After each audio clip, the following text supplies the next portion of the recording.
to rock this place.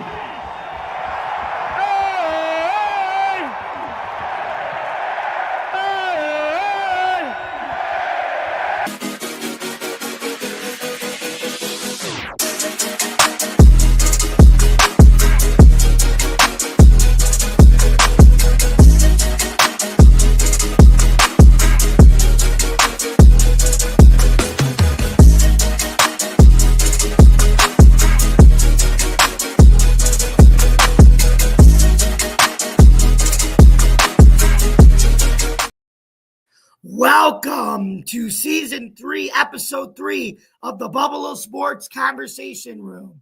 I'm your host, Jamie Malloy, and ready to finally top opening week football. But first, I'd like to bring on my co-host, Joe Dalio. So without any further delay, here's Joe.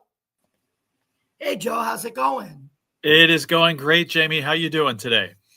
I'm doing great. As we were talking about backstage, what a wild comeback game that game was for the Bills. And like you said, you were fighting and you were going to turn it off and you kept the game on, but you missed it and you realized the Bills won half asleep and you thought it was a dream. Well, you made a good choice. Yeah, exactly. And I'll certainly talk more about that when we talk about the game. But what a crazy way to start the season, right? I love week one football. Not only do we have a new season that we're excited about, but, later in the season, you're watching games and you're thinking about scenarios. And, okay, now if this team wins and this team loses, then the playoff scenario sets up like that. Week one, nobody's thinking about that yet. Everybody's a playoff team or a potential playoff team week one. And really, people are just focused on the games. And we certainly got a handful of incredible games this week, including ours, right? The Bills game, which was the best of all, could be the game of the season already for the NFL for week one. But, again, I love week one football just for that reason. We're not focused on playoff scenarios. We're not focused on, other things, just the games themselves and winning or losing the game. And that's what it was all about in the Bills game and all about in some of these other games that we're going to talk about and all over the NFL. Mm-hmm. So I'm going to start off this week.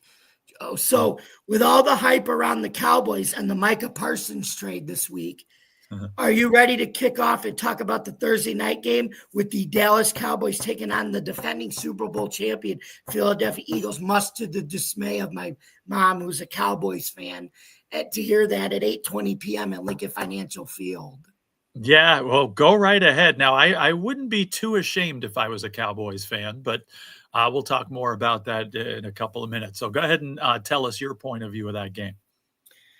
Okay, so I'm going to start off with what happened. Obviously, with an intriguing start to the game, but I thought this was totally uncalled for. You know what I'm going to be talking about, right? Of course. Defensive tackle Jalen Carter got ejected for giving Dak Prescott that Hawk 2 on spinning on that game. And he spit on quarterback Dak Prescott after the two players had words. It led to Prescott leading the team for 53 yards in 6 plays, with running back Javonte Williams rushing for a 1-yard touchdown. But, I mean, Joe, it's like, come on, what the heck? Sirianni's got to be thinking, what the hell are you doing? It's like, we're the defending Super Bowl champs. I have a reputation of being a team that's well-disciplined. You're one of my best players, and you go do something like that not only led to a Cowboy score, but it foreshadowed a closer game than expected because of that. It left a big hole in the middle of their D-line. Yeah, 60,000 other people were asking that same question. 60,000 people or whatever the attendance was in Philadelphia. Millions of other fans around the NFL world watching this game were asking the same question. I'll give you my point of view once you're done, with your take there. But I was just appalled. And so like I said, I'll talk more when I give my point of view, but I'm going to let you continue. Mm-hmm. It led to Prescott leading the team for 53 yards and 6 plays with running back Javonte Williams rushing for a 1-yard touchdown, all 220 pounds of him. Mm-hmm. Yeah, he anyway, certainly showed up. Yep. And anyway, then we have Brandon Aubrey made the extra point to bring the score to 7-0 Cowboys. On the very next drive, the Eagles tied it up with the Jalen Hurts so good 4-yard rush up the middle of the field, bringing the score to 7-0. At the start of the second quarter, Williams scored his second touchdown of the night with a 1-yard run, bringing the score to Dallas 14, Philly 7. With 7:42 left in the half, Hurts led the Eagles 65 yards in 12 plays and took it in for himself to tie the game with an 8-yard touchdown. With 2:38 left in the first half, Aubrey kicked a 41-yard field goal, bringing the score to 17-14 Cowboys.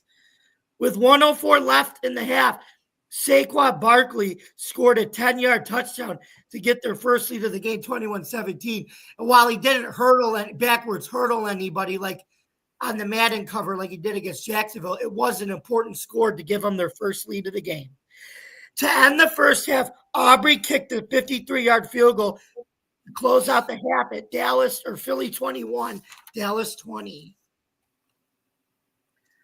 With 8:35 left in the third quarter, Jake Elliott hit a 58-yard field goal to bring the score to Philly 24, Dallas 20. At the 4:44 mark of the third quarter, after a little over a 1-hour lightning delay, the Cowboys held the Eagles and took over the ball after a 3-and-out. Dallas had to punt the ball, and the Eagles took over to start the fourth quarter. And then again, after a 3-and-out, Philly had to punt. And the Cowboys started with 3:02 left in the fourth quarter, but couldn't convert and turned the ball back over to the Eagles. And the game ended Philly 24, Dallas 20. So, Joe, did you think the score of this game was going to be this close? No, I didn't think it was going to be a blowout. I had the Eagles winning maybe like 28-20, something like that. I thought maybe it would be within one score. But I didn't think it would be this close. And again, Cowboys fans out there, I think you should be proud of the way your team played against the Super Bowl champs. They were almost able to crash the Super Bowl party here. So, certainly, Cowboys showed up. Again, we were talking about, the running back Williams there who had 2 touchdowns. Dak Prescott played a solid game. Now, what a wild start to the NFL season. I'm watching the first play here, and a poor guy goes down, and you could tell he had a season-ending injury there. Turns out it was a patellar tendon tear. The Eagles fullback there. And after the first play, a significant player is done for the season. Feel so bad for that too. And they said, I read an article somewhere that they said half of these patellar tendon tears are career ending. So it's definitely a significant injury, and hopefully it's not career ending for him. And then I see some pushing and shoving, and I think, wow, this is crazy. You got 2 teams that hate each other already after the first play of the game going after each other. And then on top of that, somebody spitting on another player. Now, if I'm a commissioner, I suspend this guy for at least 3 games. All right. Now, as it turns out, the news today, I don't know if you heard, they say because I was wide open. I did hear the news today. Go on. So he did, so I guess they're saying that game, since he didn't play a down pretty much, except for the opening kickoff, his punishment is over. And, he didn't get paid for the game, which is about $57,000 plus. I would have done it for more. I really would have. And he probably got fined by his team as well. I like the way Sirianni's handling it. I'm sure he's not happy. And you were saying at the beginning, again, we're a Super Bowl championship team. And, we pride myself on discipline with this team. And then to go out and do absolutely something stupid and as unsportsmanlike as can possibly be, I am sure that he and the Eagles were not happy about that. But, he said he's handling it privately. He's not giving out details. I'm okay with that. I'm sure that they had some kind of discipline there, as far as a fine or something along those lines. But just absolutely disgusting. I've lost all respect forever for this player. And, I have no respect for anybody that's ever going to do that. Now, I will say this, and I heard this. I didn't see it. There's a rumor that they said Dak kind of provoked the whole thing and maybe also spit in that direction. I didn't see it, and I don't know that to be true. I mean, we did see, what Carter did, but and Carter didn't say anything about, well, Dak did it first. He owned up to it. But if that happened, then shame on Dak Prescott as well. But what a crazy start to the season, right? This is after the first kickoff, and we haven't even had a play from scrimmage yet. But again, Cowboys played good. Jalen Hurts is playing like an MVP candidate after week 1 here. His passing stats were okay, but he had 62 yards rushing, 2 touchdowns, was determined to get the win for his team here. So again, so far playing like an MVP. How about CeeDee Lamb too, over 100 yards? He had 110 yards receiving there as well. Dak Prescott again playing solid. Again, a good solid game by both teams, well played, and the Eagles take care of it and are 1-0. You see, Joe, I'm glad you're handling the fact that he cost them the game with those 2 drops with class, because those 2 drops he had, the drop at the one he had would have given them a touchdown lead. But I'm glad you still gave him his flowers for having a good game, and you didn't try to pass judge. Yeah, that's what I like about you. You see, you're the opposite of me. When I watch games, I pass judgment, and you're great for me because you're the opposite of that. You don't like to do that, really. Yeah, I won't say that I don't, because as behind the scenes, as I'm watching, I certainly make those judgments too, as I think everybody does. But yeah, thank you for that, because I do like to, accent the positive here. And I'm glad people see that. Thank you. And as far as what I saw, he was spitting on the ground. It was never towards Carter. People thought it was towards him, but no, he just went and it hit the turf. Okay, and I believe that. It wasn't actually at him. I saw the video. Excellent. I totally believe that. Jalen misunderstood, and he thought it was at him, and it was a heat of the moment thing, and he did it to them, and he did it to him because he was mistaken that he thought Dak did it to him, but the video showed it. He spit on the ground first. That's why. Okay. All right. That's good to know. I'm glad, because Dak Prescott, I know, has a lot more class than to, spit in the direction of somebody else. Right. Okay. Speaking of that, Joe, how do you think Dak actually did after being out all last season? We were in the Malloy house, especially one particular individual who's sitting with me right here. She and I were talking. We didn't know what to expect with Dak, because Joe Milton was playing all the preseason games, and it was like, should Dak have at least tried to play a game? But I guess it was just another way to rest his knee. So and it was good for Joe Milton to get valuable reps in case something happens to Dak later on, or potentially. Yeah, I'm not surprised. Now, he didn't play a spectacular game. In fact, his quarterback rating was pretty low. It was only like 76 or something. But, he had 188 yards, not too bad. So I'm not surprised. I think he played a good game. Like I said, not a great game. But, the bottom line is he gave his team a chance to win. And, he was doing everything he can or everything he could here to help them get that win. So, again, the stats aren't that impressive. But to come back from injury like that and to give his chance a legitimate chance to win this game, I think you have to give him kudos there. What's great about Dak and Jalen Hurts and all these young quarterbacks is I feel like they've taken a lot of lessons from Brady. Like I said, I think they learned from Tom Brady that you just got to play within the system. You don't always have to try to be a hero, because as good as Brady was, that's what he did. He played within Belichick system, and a lot of these young quarterbacks have soaked in that knowledge from him, and I think they've soaked it in from what Mahomes has done too. And I was just going to mention Mahomes because, you know, we all get carried away with stats, and the stats are the attractive thing. Nobody is more into that than I do, and I get wowed by the stats all the time. But, you know, there's guys like Patrick Mahomes. I mean, look at last year and even the last couple of years. The stats weren't impressive, but the dude knows how to win, and he went to the Super Bowl, you know, 3 years in a row and won it 2. So, you know, winning is what it's all about. If you can have the impressive, wowing stats with it, that's even better.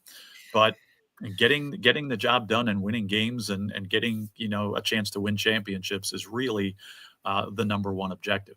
And the coach developing a culture first before you start winning, which is what McDermott has done with the Bills. Dan Campbell did that when he first took over with the Lions, and Nick Sirianni did it when he took over the Eagles. And I think you're starting to see Brian Schottenheimer and the Cowboys finally realize this is how you actually start building a consistent winner, is you develop a culture. And I think this is something the Cowboys have finally realized, I think, after years of trying to put all their eggs in one basket, and they would have winning records, but they never had a long-term culture to be able to sustain going far in the playoffs.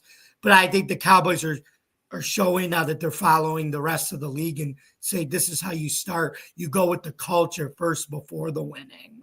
Yeah, and I think you're right. I think they're trying to develop that culture, which is, you know, what you need first. And they certainly have the talent there. You know, they're not lacking talent. So if they can develop that culture and then, you know, match the talent and add to it, then, you know, they could be right back in the mix very soon. See, everybody says it's all about winning. It is. But these younger coaches, they say, like I said, it is all about winning, right? But like I said, if you don't have it's really not about winning if you don't have the culture first. Like if you place winning first before the culture, that can be a dangerous thing. So you want to set the culture first before winning, and that's how college football coaches do when they build a program. It's the same thing. I completely agree. Yeah.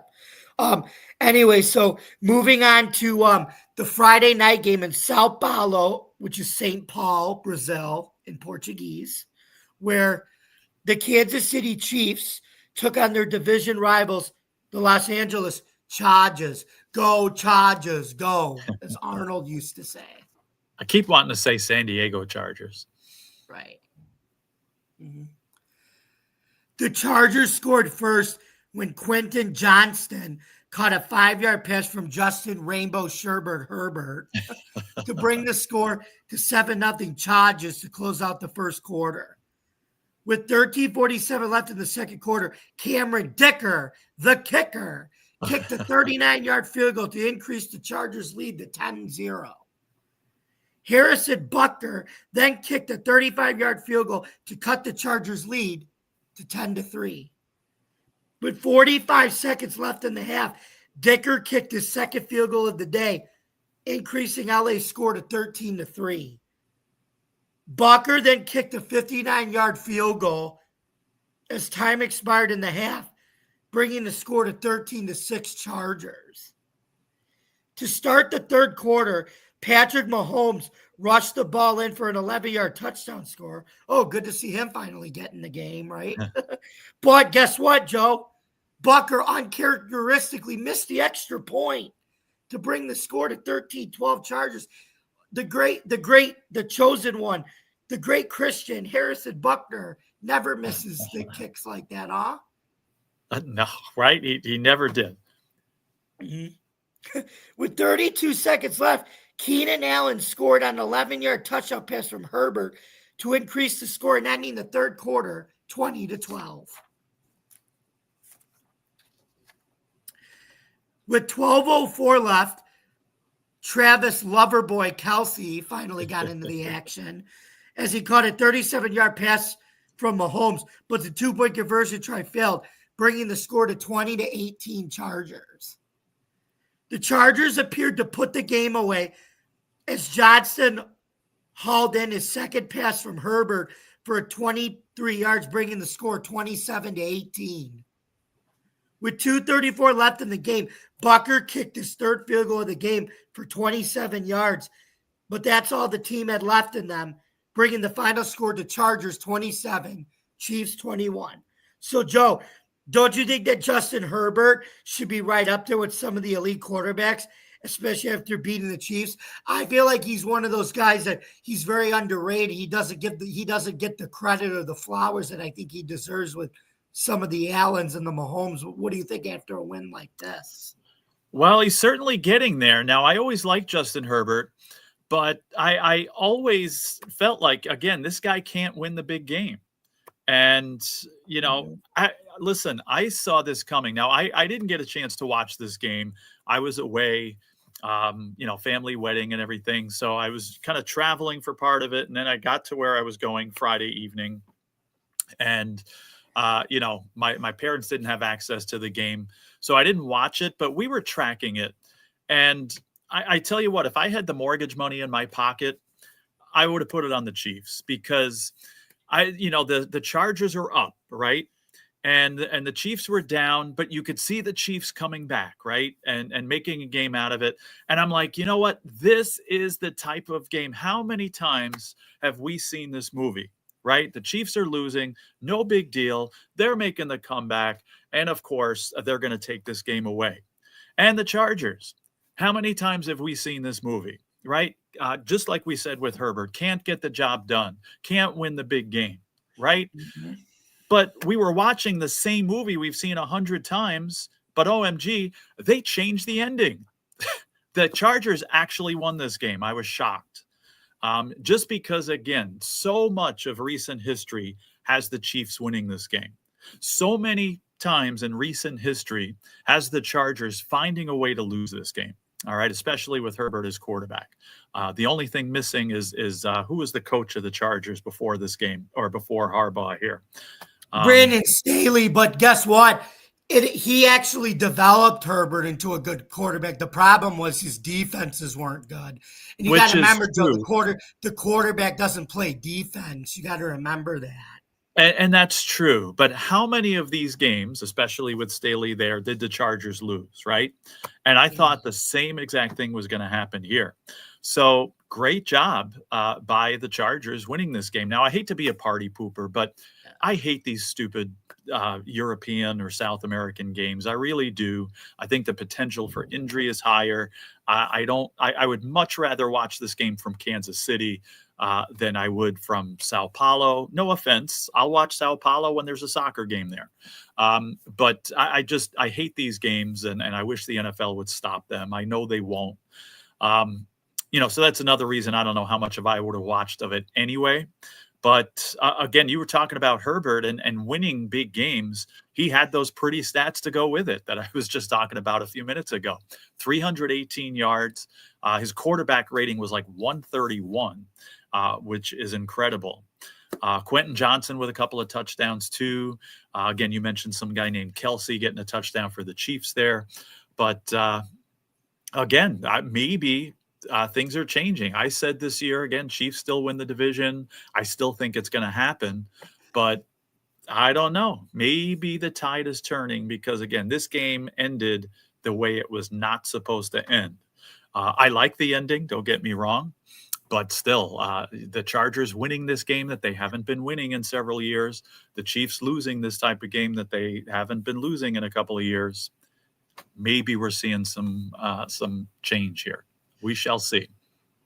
I feel like we are because, Job, you actually look at it was the same thing what plagued them last year in the Super Bowl, even though they were winning all these close games.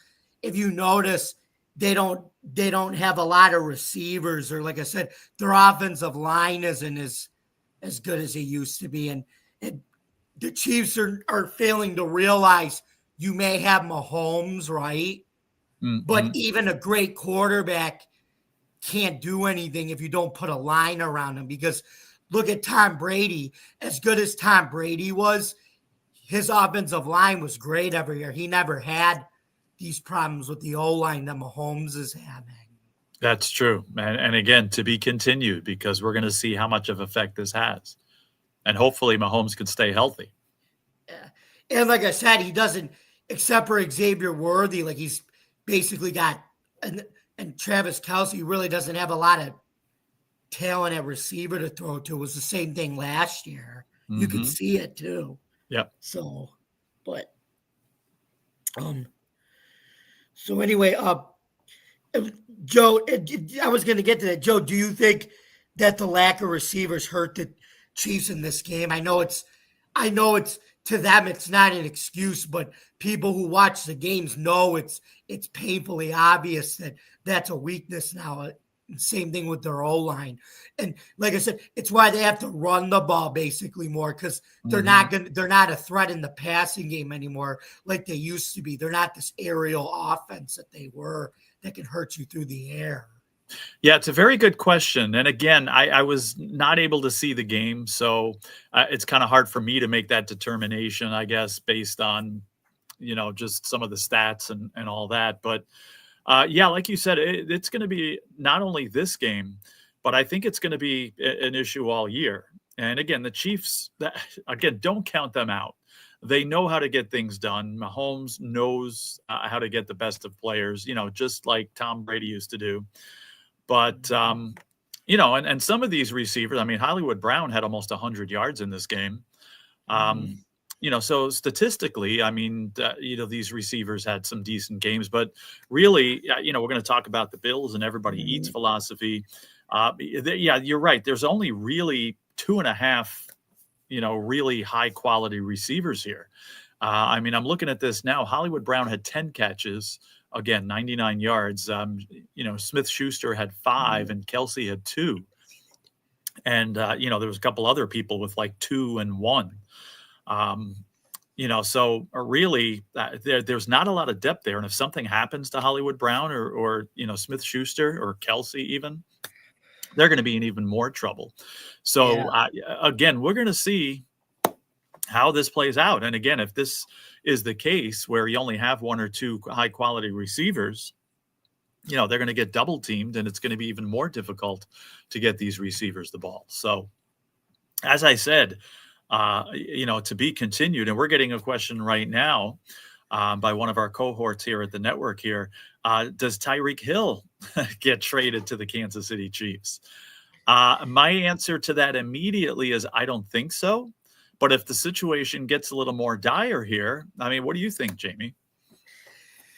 See, I don't think so. Andy Reid, the guy's but the problem with him is he's a headache to deal with. And like, look at what he's doing with Miami. Obviously, it's a much different situation, but there's a reason why Kansas City got rid of him. He just became too much of a headache who wanted the ball too much. And I don't think Andy Reid wants to deal with his headache or his antics anymore, Okay. Yeah. And again, I don't see it happening. Again, it's a great question. But is it out of the question? No, I don't think so. Like I said, I would think it's less likely to happen, but it would make things interesting, wouldn't it? Right, but they don't really need Tyreek Hill. They need line help. Tyreek Hill coming in there may be great, but he doesn't fix your offensive line problems you've had that dated back to last year or so. Which is very true. And like I said, Joe, I know the Bills do the everybody eats philosophy, but the Bills actually, for once, even last year, I think the Bills actually have a better offensive line than the Chiefs do. That's the difference. Yeah, well, the Bills, I think, have one of the best offensive lines in football. It's the same thing with the Eagles. Like Jalen Hurts is an MVP quarterback, but look at their offensive line. That's what kind of won them the Super Bowl too, with that mammoth group, and then their defense basically shut Mahomes down with a 4-man pass rush. But now tuning in our attention to the 1:00 game with the New York G-Man taking on the Washington Commanders at New West Stadium. Interesting name for a stadium, Joe, right? New West Stadium. And how about if we just call it? Can we just call it the Meadowlands, for crying out loud? I mean, that's FedEx Field. Oh, that's right. It was at FedEx. Yeah. Yeah. Mhm. All right. Anyway, the Commanders scored first as Zach Ertz caught a 7-yard pass from Jaden Daniels to give the Commanders the lead at the end of the first quarter, 7-0. The Giants then got on the board as Graham Gano kicked a 21-yard field goal to bring the score to 7-3 Commanders. Washington would then capitalize with Ja'Cory Krosky Merritt punching it in with a 6-yard run to bring the score to 14-3 at halftime. The Giants would make it a one-score game as Gano would make it his second field goal of the game for 55 yards to bring the score to 14-6 at the end of the third quarter. The Commanders would then put the game away as Deebo Samuel would run it in for a 19-yard touchdown, bringing the score to 21-6. So, Joe, what did you think about Russell Wilson's debut with the Giants? Well, it wasn't pretty. We'll say that. I was on some of the open mic shows on here on this network, and some of the guys there were saying that, it's only a matter of time, and by week 2, Jackson Dart's going to be coming in there for Russell Wilson. And I'm going to be honest with you, I disagreed with that. I said, no, I think it's going to take at least 5 or 6 games before they're even thinking about that. Well, after this performance, I think those guys were right. All right. So, same old Giants on the offensive side of the ball, same old Russell Wilson. His quarterback rating was 59. And here's why now I agree that Dart's going to be coming in sooner or later, although they've confirmed that Russell Wilson is starting this week, week 2 here.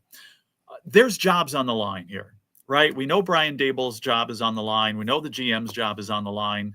You think they're going to sit and watch a performance like this and have their jobs be on the line with this kind of performance? I don't think so. It's why they didn't draft Shedeur Sanders and they drafted Dart. Yes. So I think, again, I agree with the guys that were saying this about how soon Jackson Dart was going to be put into the mix. Now, unless Russell Wilson lights it up this week, I think it's going to happen sooner than later. Again, the Giants, one thing I was very excited about, as I'm a Giants fan too. I mean, the Bills are my favorite team, but I grew up a Giants fan and still love the Giants. They're being built on defense right now. And I think the defense played pretty well. They have this guy, Bobby Okereke. The dude had 16 tackles in this game, all over the place.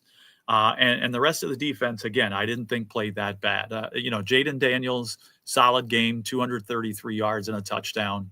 And again, give Washington credit for playing a solid game and winning this. But the Giants didn't have a chance, with the offensive performance that they had.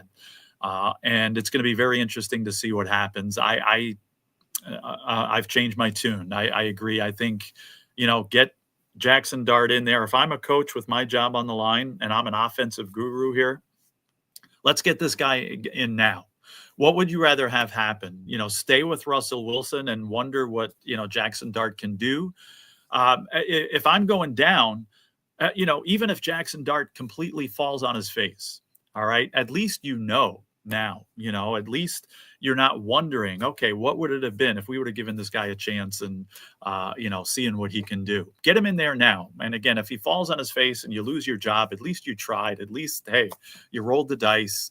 They're not going anywhere with Russell Wilson. And now I wasn't convinced of that before, but I am now. The one thing I am really confident, though, Joe, the one concern I don't have is you could say their offensive line didn't play well. Mm-hmm. But what do you think of the fact it's at least built now with Wilson or Dart that they can at least QB sneak it and get a first down? Not the tush push like how the Eagles do it, but the Giants at least have that play in their back pocket now with Dable and Kafka, because they didn't really have that before when they didn't have an offensive line with Daniel Jones, but now with Dart and Wilson, they had that play in their back pocket to be able to do it. Because remember when they ran the sneak against Washington, they did get the first down on it. It's not like they didn't get the first down, you know? Yeah, we're definitely going to see some improvement in the Giants' offensive line. Now, I didn't really see this game, so I don't know, how they looked or if that was a big difference in this game. I don't think it was, but I can't really make a judgment on that without seeing the game. But we will see some improvement in the Giants' offensive line. Yes, we will. I'm very curious to see what happens next week. Do we see? Because I think they're playing in Dallas. Yeah. Am I right? I don't. Yes. I think that game is in Dallas, and we'll see if we get the 2023 home team Dallas Cowboys or the 2024 home team Dallas Cowboys. We'll see. Right. And so, Joe, what did you think about the Commanders picking up from where they left off last year, as everyone pretty much said that Daniels was going to have a down year, Jaden Daniels? Yeah, I'm somebody who said that, and I still think he's going to. Now, I said we had a prediction show on our show, I think it was, and I think I said this on the open mic show too. I saw both of these teams going 7-10. And the Giants finishing ahead of Washington. I'm not so sure about that now. I still don't think Washington makes the playoffs. And again, I could be wrong. I mean, they certainly look good here. I just don't think. I think they're still going to take a step back this year, but there's nothing guaranteed there. So far, we got off to a great start. Okay. All right, so now looking at the 425 matchup between the Detroit Lions versus the Green Bay Packers at Lambeau Field. The Green Bay Packers scored first as Tucker Kraft Macaroni and Cheese scored a 15-yard touchdown from Jordan Love to give the Packers the lead 10-0. With 3:58 left in the first quarter, Brandon McManus hit a 34-yard field goal, bringing the score to 10-0 Green Bay at the end of the first quarter. Jake Bates then kicked a 30-yard field goal to put Detroit on the board 10-3. With 8:34 left in the second quarter, Jaden Reed caught a 17-yard pass from Love to increase the Packers' score to 17-3. To begin the third quarter, Bates kicked his second field goal of the game for 27 yards to bring the score to 17-6. Packers to end the quarter. With 7:57 left in the fourth quarter, Josh Jacobs ran it in for a 3-yard touchdown to bring the score to 24-6. With 4:22 left in the fourth quarter, McManus kicked his second field goal of 38 yards to bring the score to 27-6 Panthers. Isaac Tesla caught a 13-yard pass from Goff, from Elon Musk, Jared Goff. But the onside kick failed. And guess what, Joe? This is actually an interesting thing. The Lions, I think, were one of the only teams that I saw to actually declare for the onside kick. As you notice, the Bills, the Cowboys, and the Bears game, they all kicked it deep and tried to play defense with inside of 154 inside of 2 minutes. I wonder if that's going to be the new strategy now, because they figure the onside kick's a dead play. So even if it's a one-score game, you're just going to kick it deep and try to play defense with less field position to burn all your timeouts to get the ball back, because that worked for the Bills. Yeah, and that could be, because you're right. That onside kick is a low percentage play. Yeah. And basically that means they're going to have to keep doing something with the onside kick, or they're just going to let the guys just kick it deep like that and take it out of the game. You never know. But I don't know if they're going to take it out of the game. I don't think they will. I don't think they should. Right. But when it's gotten to a point where only one team tries it and everybody else doesn't even bother to do it, I mean, I don't know. Something's got to be done there. But anyway, so the onside kick failed, bringing the final score to 27-13 as time ran out for Detroit. So, Joe, what did you think of the Packers' impressive win and Micah Parsons' debut with his first sack, even though he was on a snap count? Yeah, I think the Packers made a statement. Now, again, talking about wrong predictions, a lot of my predictions didn't pan out this week one here because I said, again, the Lions aren't dead yet. I picked them to win that division. But I tell you what, the Packers made a big statement here. So, again, with the Lions losing, the Washington winning, some other things, I lost some money with other predictions week one. It wasn't a good week one as far as predictions were concerned. But again, you got to really appreciate the statement that the Packers made. Again, it's only one game, obviously, but really, offensively, again, Jordan Love played an amazing game, like 128 quarterback rating, which is excellent. I think if you want the truth, they made more of a statement defensively. I mean, that Lions 1-2 punch running combination did nothing. They really couldn't get it going offensively at all, the Lions. So I credit that to the Packers defense.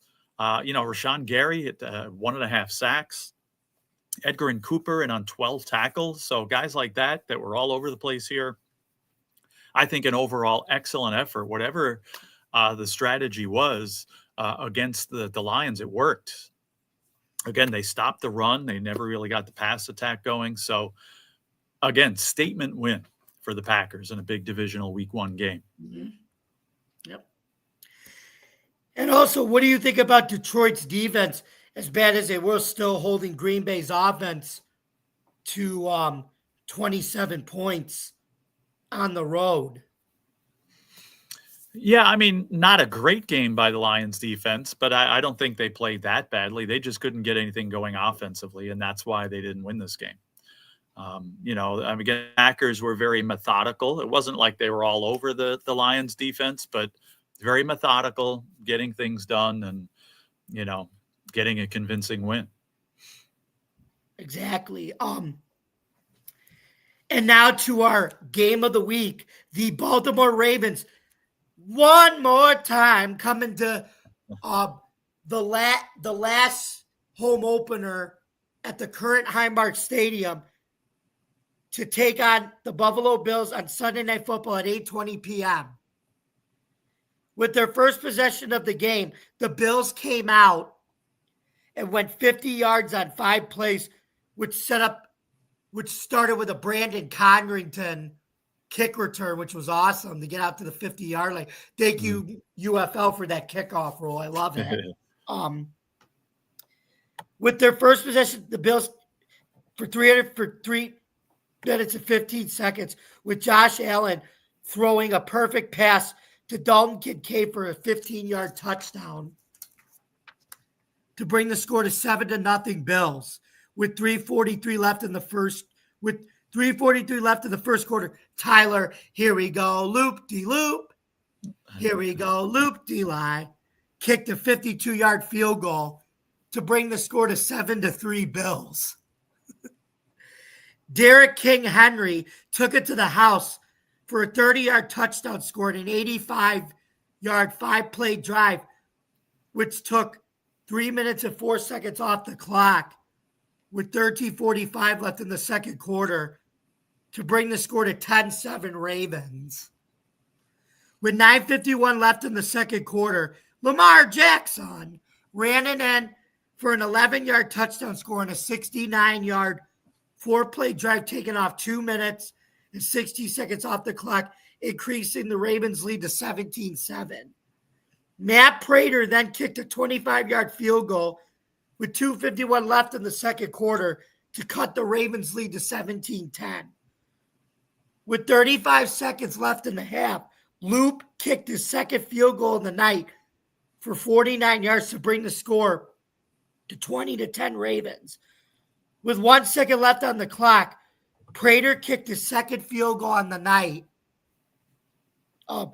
for 43 yards to bring us to halftime, and the score to Baltimore 20, Buffalo 13. Oh, and Charles Raybury Sports Joe, who put the comment the last time, said, "We say loop, there it is." I see that. That's awesome. Mm-hmm. Zay, anyway, now we move on. Zay, I can buy myself flowers, scored in the beginning of the third quarter with a 23-yard pass from Jackson to bring the score to 27-13 Baltimore. With 7:51 left in the third quarter, James the Cook scored on a 2-yard touchdown pass that lasted 7 minutes and 47 seconds with 9 plays on a 60-yard drive, but they failed on the 2-point conversion that would bring the score to 27-19 Ravens. DeAndre Hopkins scored on a 29-yard pass from Jackson with 1:14 left in the third quarter to bring the score to 34-19 Ravens. With 12:56 left in the fourth quarter, Josh Allen scored on a 2-yard touchdown play that lasted 3 minutes and 18 seconds with 8 plays on an 84-yard drive. And once again, they failed their 2-point conversion try, and they brought the score to 34-25. But they really don't have a chance, Joe, right? I mean, that's what we're thinking. Nah, unfortunately, they're not winning this game. Anyway, Derrick Henry scored on a 34-yard touchdown with 11:52 left in the fourth quarter, but loop, there it is, or in this case, loop, there it isn't, missed the extra point, bringing the score to 40-25. It's over. It's over. The Ravens are going to win. The Ravens are going to win. But just like the comeback game against the Oilers in 1992, the Bills refused to hear any plus-size ladies singing. And guess what? She was ready to warm up here, but the Bills weren't going to let it happen again. It's with 4:05 left in the fourth quarter. Coleman scored on a 10-yard pass from Allen that brought the score to 40-32. Oh my gosh, really? Kinda? Yeah, that unfortunately they're not winning this game. After the 2-minute warning, Allen rushed up the middle and scored, but they failed a third time to convert on the 2-point conversion. But guess what, Joe? It's 40-38 Baltimore, and Buffalo could go for the onside kick, but they chose to kick it deep and play defense and use their timeouts, and that ended up working. As with 3 seconds left in the game, newly acquired kicker Matt Prater kicked the game-winning field goal to give the Bills the win at 41-40. He basically said, "See you, Prater, Baltimore," or "See you, Prater, alligator." In a while, crocodile. Anyway, to give the Bills a win at 41-40. So, Joe, did you see this comeback happening after the Bills were down by 15 points earlier in the game? No. Now, let me tell you a little personal story here real quick. Now, again, I told you I was traveling this weekend, and I was traveling that evening. So I didn't even get home till 9 o'clock Eastern time here. So I'm listening to the first quarter here and, seeing how it's going back and forth. And then I'm watching some of the game and I'm exhausted. All right. And I'm fighting to stay awake, see as much of this game as I can. And so finally I'm just going to lay down. I'm going to listen. And it's, I'm going in and out of consciousness here, and it's 40-25. Now, I said this backstage. I said, you know what? There's no use in fighting this. It just ain't going to happen tonight. And I'm going to shut this off. And then I go to hit the button, and I was like, wait a minute. I'm not going to do that. Okay. I don't want to wake up in the morning and find out that I missed this awesome comeback. So I said, I'm leaving this game on. And now I'm still fighting sleep and fighting consciousness and stuff. And so all of a sudden I hear that it's 41-40 Bills. And I seriously think I'm dreaming right now. It's like, that can't be true. That can't be right. But sure enough, that was it. Now, of course, yesterday I went back and watched, my wife and I we had it recorded. We were watching the fourth quarter. And again, I would be thinking the whole time watching this game, okay, valiant effort by the Bills to come back. They're not going to win this game. And I usually like to look at the positive things, and I'm always optimistic. The Ravens were playing amazing. It's just they're not going to win this game. And especially coming back even later, they're down by 2. They're kicking the ball off. It's going to take a miracle here. And the fact that miracle actually happened is just crazy. You were saying before, we started talking about this game, the game of the week. Again, it's only week 1, but this could turn out to be the game of the year. Now, again, the Ravens are going to be okay. I predict they're my Super Bowl pick. Okay. So I don't think this is going to hurt them at all. I think we both, when we did our predictions of the Bills schedule, we both had the Bills winning this game. I had the Bills finishing 12-5. I still have the Ravens finishing 13-4. But we'll talk about that later. Let's talk about this game. I mean, just Josh Allen. If people weren't convinced that he's MVP, I think that they should be now. He was bound and determined to win this game. And the thing I loved about him is he never panicked. I never saw a look of panic on his face here. Even watching the game back yesterday, he just, again, I'm sure in the back of his mind, he's thinking this is going to be a miracle win here if it happened. But still, no panic, never gave up, 394 yards, passing, 2 touchdowns passing, 2 touchdowns rushing. He was bound and determined. Last year, Khalil Shakir took over as the Bills, number 1 receiver. I think we're slowly watching, or if we haven't seen it already, Keon Coleman taking over that role. I believe he's now officially the Bills' number 1 receiver. And again, proof of that, 8 catches here for 112 yards.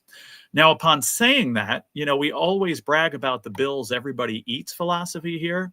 Well, that was certainly true in this first game of the season. 9 different players caught passes here.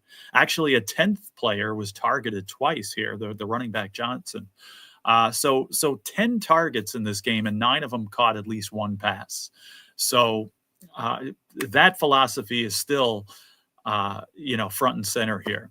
Now, again, give the Ravens credit. Zay Flowers, 7 catches, 143 yards. Now, the bad thing is for Derrick Henry, what people are going to remember was his fumble at the end of the game that gave the Bills a chance. But let's give him the credit that he deserves. I mean, he almost won this game single-handedly for the Ravens. 169 yards rushing, 2 touchdowns. I thought he all but put the game away. I think it was his touchdown where I was just getting ready to hit the off button there. He owns the Bills, and he just dominated this game. Not that I could talk about many defensive highlights here, but how about Ed Oliver? He seemed to be all over the place defensively, and the top bill, he had a sack, 3 tackles for a loss. We've seen his growth here. Matt Milano had a sack. Other than that, again, the Bills were trying. We knew this was going to be an issue. I didn't expect the Ravens to score 40 on them, but everybody was talking about this, and that's why a lot of people had the Ravens winning this game, is just because the Bills, especially in the secondary, very questionable, and it's still very questionable. So, this, again, game of the week, potentially game of the year. What a statement win by the Bills. Again, if I'm a Ravens fan, we got some watching right now. I don't think you have anything to worry about here. They're going to be just fine. But certainly the Bills made just an incredible comeback. And, I wish I would have been more awake to see the whole thing happen at the time. But still, it makes for an interesting story to tell for me. And I'm sure every fan has an interesting story about that game. Mm-hmm. And guess what, Joe? Guess what? So back in the glory days of that comeback game, the Bills used something called the K-gun no huddle as a way to come back. Mm-hmm. Well, guess what? Isn't it funny how I think it's funny how Yeah, Ravori, I mean, yeah, I mean, we we're not exactly we're not exactly thrilled with it, but I mean, we'll take it. Your Ravens got a great offense, and we just stuck in the game and found a way to win. Yeah, great question. If we're happy Anyway, about the Bills' performance, overall, I'd say yes. Offensively, I mean, again, you see what they can do offensively.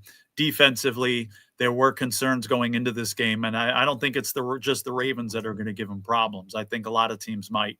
Hopefully, as time goes on, they clamp that down.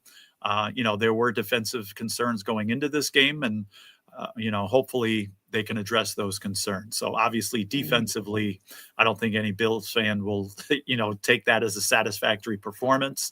Again, kudos to an amazing Ravens offense, which I think is going to make noise all year.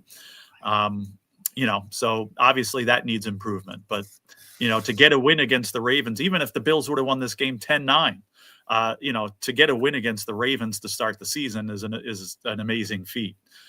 So it's just a little bit more exciting to get it this way, I guess. Anyway, so Joe, what did you think? Anyway, I was gonna say, what do you think of the Bills? Everything coming full circle. Did you notice they were running the no huddle at points during times of the game, and even during the fourth quarter when they needed a comeback, they went to the no huddle to create a spark, and I think it was clicking when they were doing that. I got glimpses of that, and I didn't think about what you're saying there. The fact that that it could have sparked them and maybe helped them there. That honestly did not cross my mind, but that's a good point, and perhaps it helped. But a lot of parallels in that game. It's funny because the game against Houston, it wasn't televised locally here. They had the blackout rule, and that game wasn't sold out. So I had to listen to that game on the radio, and I say all the time, if that game was televised, I would have missed the comeback because I would have shut the TV off, gone to the mall, or done something, and came back and found out about this comeback. But because it was on radio, I could just take a nap and listen on radio, and I wasn't doing anything anyway. And obviously, I got to hear the comeback. Here in this game, I pretty much heard the comeback too. It was televised here. But again, I was kind of in and out of consciousness, trying to keep up with things. And Joe, it's also parallels between those two games. There's a scapegoat for the losing team for why it happened. And you know why? Because remember, Kevin Gilbride was the scapegoat for the comeback game with Houston. Remember, because he could have just tried to run the ball down Buffalo's throats. Because remember, that's how you slowed down the no huddle in the Super Bowl, was you ran the ball and you took time off the clock. But he kept sending Warren Moon out to pass, and that allowed Buffalo to pick it off, and it allowed their offense to keep getting more chances. Well, guess what happened here too? Not Derrick Henry fumbling the ball. That wasn't the real scapegoat. You know what it was? What's that? Did you see when we kicked the ball deep down by 2 and we got it and we forced the Ravens to a 4th and 3? The Ravens were thinking about going for it, to try to ice the game. Mm-hmm. But Lamar Jackson was hurt. So instead of trying to go for it to basically win the game, they punted it back to Buffalo, and it came down to Prater kicking the field goal. So had they went for it and they got it, it wouldn't have came down to Prater's field goal, and they punted instead. But they said they had to because Lamar was cramping, so they couldn't go for it. All right. See, I didn't know that. Now, it's funny. I told you my wife and I were watching the highlights of it. We were watching the whole fourth quarter yesterday. And she asked me, she said, why didn't they go for it there? I actually agreed with the call that the Ravens did. I think they made the right call. And what my explanation for that, when she asked me, why didn't they go for it? I was like, not that you could really trust your defense, the way the Bills offense was playing. But I said, if you go for that 4th and 3 and you miss it where you are there, It's still in you're field goal range that's anyway. the thing. You're potentially handing the Bills a field goal opportunity. Whereas if you punt this away, the Bills still have to drive down the field. Now, again, that both teams were moving at will with each other. But I told her, I said, I agree with the decision to punt the ball away, because at least then they have to, the Bills still have to make plays, and one interception, one fumble, one thing goes wrong, and the Ravens win the game. Right. Whereas again, you miss that 4th and 3 play. Yes, you can clinch the game right there, but you miss it, and the Bills are in field goal range already. So I didn't And like think I it was said, Lamar was cramping up where they didn't feel comfortable going for it which because his is legs another were. reason that it was, again, it didn't turn out well, but it was the right move, I think, for the Ravens to do that. Yeah. So anyway, Joe, here's what we want to talk about. Nobody's addressing the big elephant in the room, and some of our Buffalo friends won't address this either. They're talking about how, like, oh, the Bills' defense is horrible. They can't do this all the time. But you know what? They're not factoring in. What's They're that? not factoring in that, the kickoff rule that they took from the UFL, Uh-huh. where the touchback goes out to the 35 because it incentivizes more returns.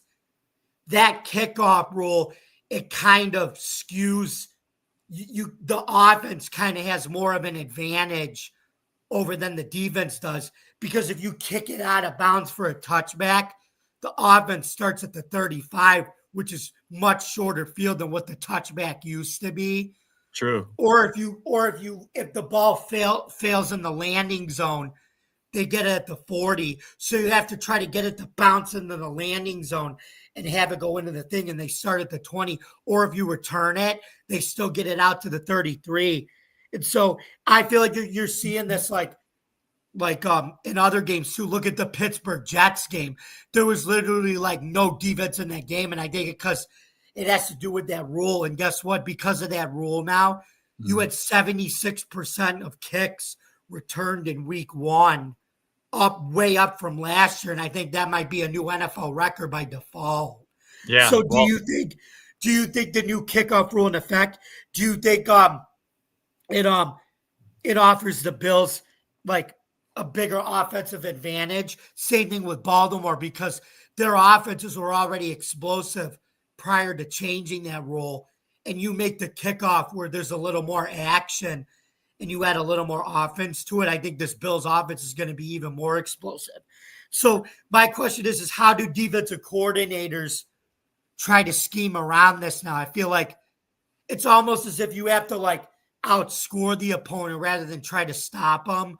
Or if you try to stop them, you got to scheme a little bit differently. What do you think? yeah, I never thought about that, but I think you're totally right.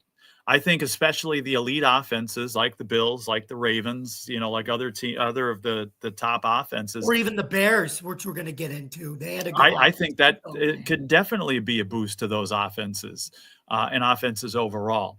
Now, I am not a defensive coordinator, so I have absolutely no idea, what strategies you come up with. I mean, they will. They always do. I don't know how long it's going to take, but yeah, I think we're going to see an uptick in scoring because of this. I first of all, I love the fact that we're seeing kickoffs again, and they found a way to potentially do it in a safer way. But I again, I never really thought about what you're saying there, but it makes sense. And I think yes, especially with the elite offenses, you're going to see an uptick in offensive production because of that. Because, like I said, remember the Bills revamped their defense because they want to get back to being a top 5 defense. But like I said, Bobby Babbage is going to have to get a little more creative because of these kickoff rules. And I think if you ask Ken, the Bears fan, he'd say the exact same thing, because I think that kickoff rule plus the way Ben Johnson runs his offense with the Bears is going to benefit their offense. But it's a little troubling some with. I don't think it's going to turn into the NBA where it's going to be all offense and no defense, but it looks like it's taking defense out of the game with this rule. Yeah, I don't think it's taken defense out of the game, but I think, it always goes in stages with scoring or lack of it in the NFL. And I think we're certainly going to, see an uptick in that. Now, I've always been, you get some traditional NFL fans that would much rather see a 10-7 nail biter. I'm not one of those. Or the I mean, I don't 2000 mind. Baltimore Ravens defense, right? Right. Those I NFL don't mind. I don't mind that low scoring, hard nosed game. But if I had a choice, what do I enjoy more? I enjoy more the type of shootout that we saw Sunday night. Mm-hmm. Me too. It's just like I said, you get these purists that are like, oh, it's not the same old football, because remember when the 2000 Ravens, they were a hard hitting team and you could get Right. away with doing that, and Right. but like I said, I think they got it right. I think they'd rather see more action instead of just starting at the 20 and everybody's tackling each other. Exactly. Mm-hmm. So anyway, Joe, looking at how explosive Lamar and his offense was, do you still have them as a big contender this year? I think you already answered that. Yeah, I got him winning the Super Bowl. So again, and I had him losing this game. The Ravens. I had him losing this game in the beginning, and I only have him losing 3 other games the rest of the season. Mm-hmm. Yep. Well, it looks like we come to the end of our show. So, Joe, where can we find you in this social media landscape on Tuesday, September 9th, 2025, the first show of the Buffalo Sports Conversation Room, talking about a Bills victory and real football being back? Yeah, I love it. By the way, Bills 30, Jets 23 this coming week. So I think they're going to go 2-0, and I think you had predicted a victory there in the beginning as well. So I am on Twitter X, everything from, the Bills being a hit and talking about a player who spit. You can catch me there on Joe Dell Sports on Twitter X. And then you can find me, yours truly, on Bills Chat 1, at Bills Mafia Chat, and also at Jamie Molloy, the unbiased journalist, at DJ Dog Tags and theforkball.com, where I write about all sports. Please don't forget to subscribe to our YouTube channel. Don't forget to like, subscribe, and comment, and hit that bell for notifications. For more content on Driving to the Top Productions, please visit our YouTube page, Twitch stream, Facebook stream, X stream, wherever you get your podcasts. Thank you very much for listening. And remember, folks, in remembrance of the late and great Van Miller, in regards to the Baltimore versus Bills comeback game this past week, it is Fandemonium. It is Fandemonium. It is fantastic. With a shocking trade to the Green Bay Packers, let's see if the Cowboys trade of Micah Parsons pays off for Jerry Jones and the Dallas Cowboys. And shout out goes out to J.J. McCarthy and a great debut with a win after sitting out all last year with a torn ACL.